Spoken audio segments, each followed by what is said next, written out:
May mga sandali sa buhay na tila walang nangyayari. Parang nakatigil ang oras at kahit gaano mo pa ipagdasal, tila walang sagot. Pero alam mo ba, sa katahimikan may gumagalaw. Sa likod ng bawat luha, may plano ang Diyos na unti-unting nabubuo. At minsan, nangyayari ito ng biglaan ng mas mabilis kesa inaakala mo. Isipin mo ang isang pananim. Matagal mo itong inalagaan, diligan, bantayan, alagaan. Walang bunga sa umpisa, pero isang araw sa hindi mo inaasahan, may usbong na. Ganyan din ang mga panalangin mo. Hindi mo alam, pero sa langit may galaw. May utos na ang Diyos. At ayon sa mga anghel, mangyayari ito ng napakabilis. Baka pagod ka na sa paghihintay. Baka tanong ka na ng tanong, kailan Lord? Pero ang sagot minsan ay hindi mamaya o bukas. Minsan ito ay ngayon na. May mga tagpo sa buhay na kaibilis baguhin ng Diyos.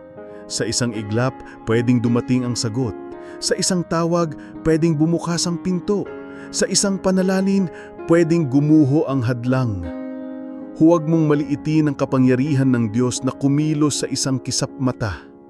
Ang Diyos ay Diyos ng biglaang kababalaghan. At kapag sinabi ng langit na darating na, maniwala kang hindi ito biro. Ang oras ng himala ay maaaring ngayong araw. Hindi mo man ito nararamdaman, pero sa spirito may mabilis na kilos. Minsan ang tagumpay ay hindi dumarating sa ingay. Dumarating ito sa katahimikan at sa puso mong marunong maghintay. Kaya kung pakiramdam mo ay walang nangyayari, tandaan mong ang langit ay abala. May mensahe ang mga anghel ngayon. Anak, huwag kang bibitaw. Malapit na at mangyayari ito ng napakabilis. Kung kaya mo pa, kahit konti na lang ang lakas mo, ituloy mo lang. Kahit mabigat ang dibdib mo, magsalita ka pa rin ng pananampalataya. Dahil ang Diyos ay hindi nagpapabaya sa mga naniniwala. At kapag kumilos siya, walang makakapigil. Hindi mo kailangang maintindihan ng lahat. Ang kailangan mo lang ay maniwala. Ang puso mong punong-puno ng pagod ay karapat-dapat paling umasa. Hindi sayang ang paghihintay mo. Hindi sayang ang dasal mo. Ang mensahe ng langit para sa iyo ay ito. Mangyayari ito ng napakabilis. At kapag dumating na, maiintindihan mo na lahat ng sakit, lahat ng luha ay ginamit ng Diyos para ihanda ka sa tagumpay. Sa Habakuk, nakasaad, sapagkat ang pangitain ay naghihintay ng takdang panahon, ngunit ito'y maggaganap, hindi ito magpapaliban, bagkus ay darating ito sa takdang oras. Yan ang pangakong dapat mong kapitan. Ang pangitain ng Diyos para sa buhay mo ay hindi mawawala. Ito ay tiyak at darating sa tamang oras, o baka mas mabilis pa sa inaakala mo. Baka nararamdaman mong sobrang tagal na. Paulit-ulit mong sinasabi sa sarili mong, baka hindi talaga para sa akin. Pero ngayong araw, ang salita ng Diyos ay malinaw. Hindi siya nagpapaliban. Kapag dumating ang kanyang oras, wala nang makakahadlang. Darating ito ng buong kapangyarihan at sa matinding bilis. Ang mga pangako ng Diyos ay hindi tulad ng mga pangako ng tao. Hindi ito base sa emosyon, kondisyon o pagkakataon. Kapag nangako siya, tinutupad niya. At sa panahong tila ikaw ay pagod na, durog na, doon siya mas lumalapit. Habakuk 2:3 ay paalala na hindi huli ang Diyos. Lagi siyang sakto sa panahon. At minsan, may mga sandali na kanyang pinipili ang biglaan. Kapag sinabing biglaan, hindi ito dahil sa aksidente. Ito ay resulta ng lahat ng panahong nagtiwala ka, lahat ng panahong hindi ka bumitaw. Ganyan kumilos ang Diyos. Parang wala sa una, pero biglang lalabas ang katugunan. At madalas, mas maganda pa kaysa sa inaasahan mo. Tandaan mo rin na may mga pagpapalang inihahanda sa likod ng esena. Ang langit ay abala. Ang mga anghel ay gumagalaw, naghahanda, nagtatakda. At sa isang sandali, ipapahayag ng Diyos, ngayon na. At sa oras na yon, mararamdaman mong lahat ng dasal mo ay sinagot. Hindi isa-isa, kundi sabay-sabay. Kaya't habang naghihintay ka, hawakan mong mahigpit ang salita. Hindi ito babalik ng walang saysay. Ang salita ng Diyos ay may kapangyarihang gumawa ng himala. Kahit sa panahong pakiramdam mo'y walang pag-asa, ito ang magiging liwanag mo sa dilim. Hindi ka nakakalimutan, hindi ka naiwan. Ang puso mong naghihintay ay mahalaga sa Diyos. At gaya ng pangako niya sa Habakuk, darating ang katuparan. At kapag dumating, mabilis, malakas, at puno ng kagulat-gulat na biyaya. Kaya't sa bawat araw na parang walang nangyayari, ipaalala mo sa sarili mo, hindi ito pagkakaantala, ito ay paghahanda. At kapag kumilos ang Diyos, ito ay mangyayari ng napakabilis. Sa mga panahong tila napakabagal ng takbo ng buhay, mahalagang tandaan na ang paghihintay ay hindi kawalan ng kilos. Ito ay isang aktibong pagtitiwala. Ang tunay na pananampalataya ay hindi nasusukat sa mga panahong madali ang lahat, kundi sa mga sandaling wala kang nakikitang pagbabago pero patuloy ka pa ring umaasa. May mga gabi na parang walang hanggan. Paulit-ulit mong tinatanong si Lord kung may naririnig ba siya.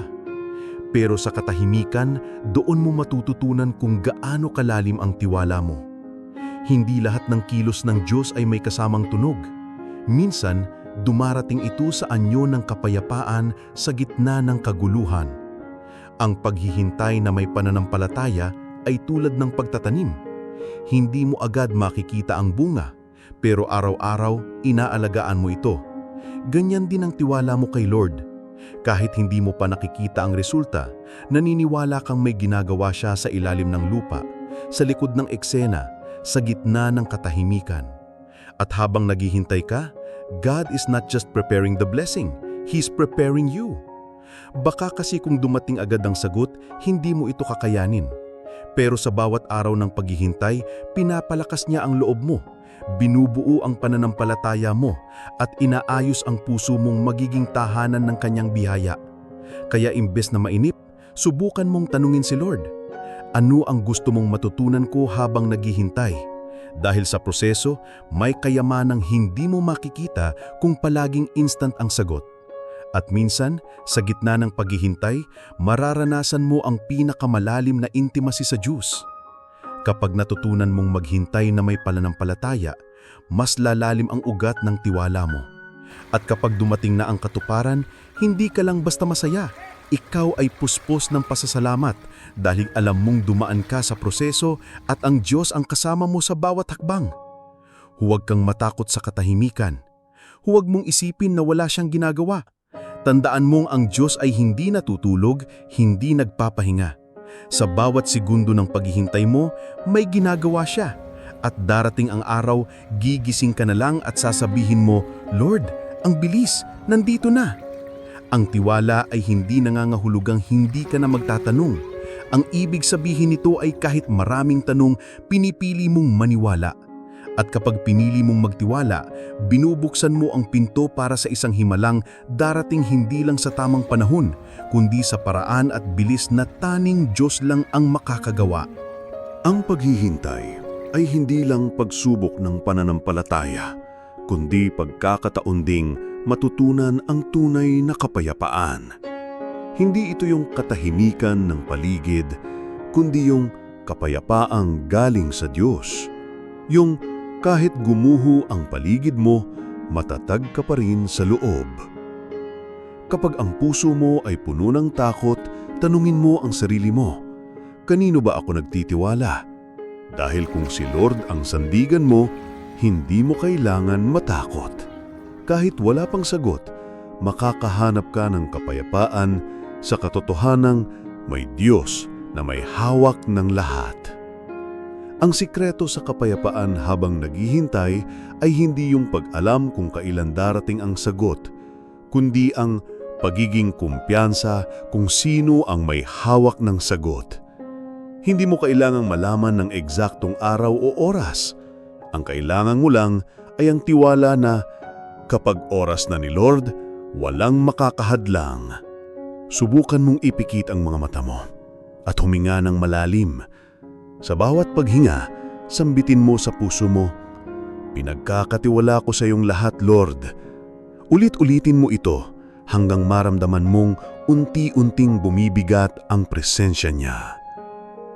Minsan, sa mga simpleng panalangin, doon dumarating ang pinakamalalim na kapayapaan. Ang mundo ay magbibigay sa iyo ng alalahanin, pero si Jesus, siya ang nagbibigay ng kapayapaan. Sa Juan 13, sinabi niya, "Kapayapaan ang iniiwan ko sa inyo. Ang aking kapayapaan ang ibinibigay ko sa inyo. Hindi ito tulad ng ibinibigay ng mundo." Kaya kung ang puso mo ay sabog, bumalik ka sa Kanya. Siya ang tanging sagot. Magtiwala ka sa takbo ng Diyos. Bawat araw na tila walang nangyayari ay araw na may ginagawang malalim sa puso mo. At habang pinapanday ka niya, binibigyan ka rin niya ng panibagong tapang, panibagong tiwala at panibagong kapayapaan na hindi kayang ibigay ng mundo. Minsan, ang kapayapaan ay hindi agad dumarating sa isang panalangin. Minsan, ito ay resulta ng araw-araw na pagpili na magtiwala. Kahit may kaba, kahit may luha, kapag araw-araw mong inuulit sa sarili mong may plano ang Diyos, doon mo mararanasan ang kapayapaan na hindi kayang ipaliwanag ng isipan. Ang puso mong naghihintay ay marupok, pero sa kamay ng Diyos, ito ay protektado. Kaya't kapag tila hindi mo na alam ang susunod na hakbang, huminto ka muna. Hindi para sumuko, kundi para makinig. Dahil sa katahimikan, maririnig mo ang bulong ng Diyos na nagsasabing, "Anak, ako ang kapayapaan mo. Kumalma ka. Ako ang bahala." At habang lumilipas ang bawat araw, mararamdaman mong may liwanag na unti-unting lumalapit. Hindi dahil nawawala ang problema, kundi dahil pinapalitan ito ng presensya ng Diyos. At sa presensya niya, may tunay na kapayapaan. Kapag ang Diyos ay kumilos ng biglaan, kadalasan ay hindi natin ito agad nauunawaan. Parang isang ilaw na biglang sumindi sa kadiliman. Nakakabulat, nakakasilaw, pero malinaw. Ganyan kumilos ang Diyos. Tahimik sa umpisa, pero pag gumalaw, ramdam mo sa lahat ng aspeto ng buhay mo. Kaya mahalagang maging sensitibo sa presensya niya. Minsan, ang kilos ng Diyos ay hindi sa malalaking himala agad, kundi sa maliliit na pahiwatig. Yung simpleng tawag na matagal mong hinihintay. Yung pintuang biglang bumukas. O yung taong ginamit niya para ihatid ang sagot sa panalangin mo. Paano mo makikilala? Una, ang kilos ng Diyos ay laging may kapayapaan. Kahit mabilis, kahit nakakagulat, may kaakibat itong kapayapaang parang sinasabing, "Ito ang panahon mo." Pangalawa, may pabor. Ang mga bagay na dati mong pinilit, ngayon ay kusa na lang dumarating. Dahil ang Diyos ang nag-aayos, hindi ikaw. Makikilala mo rin ang kilos ng Diyos sa pagbabago ng atmosphere sa buhay mo. Bigla kang nagkakaroon ng lakas na wala noon. Bigla mong naiintindihan ang mga bagay na dati mong pinagdududahan. Biglang lumalakas ang loob mong humakbang dahil alam mong may kumikilos para sa iyo. Ang galaw ng Diyos ay may marka. Hindi ito nagdudulot ng pagkalito, kundi kaliwanagan. Kahit mabilis, hindi ito magulo. Kahit masakit sa simula, may layunin. Kaya't kung may bigla ang pagbabago sa buhay mo, huwag kang matakot. Tanungin mo si Lord, "Ikaw ba ito?" At sa puso mo, maririnig mo ang sagot. Minsan, ginagamit ng Diyos ang bilis para ipakita na siya ang may kontrol. lalo na kung sanay kang maghintay ng matagal. Ang biglang kilos niya ay paalala na hindi mo hawak ang oras pero hawak niya ang lahat. At kapag sinabi niyang ngayon na, kahit lahat ng pinto ay sarado, bubuksan niya. Ang puso mong handang sumunod ay susi para maunawaan ang kilos niya. Hindi mo kailangang maintindihan lahat, pero kailangan mong maging bukas sa posibilidad na ang himala ay maaring dumating sa paraang hindi mo inaasahan at sa bilis na hindi mo akalaing posible. Ang Diyos ay hindi limitado sa panahon, sa proseso o sa sistema ng tao. Siya ang Diyos ng imposible. At kung nararamdaman mong may kakaibang bilis sa mga nangyayari sa paligid mo, baka iyon na ang kilos ng langit.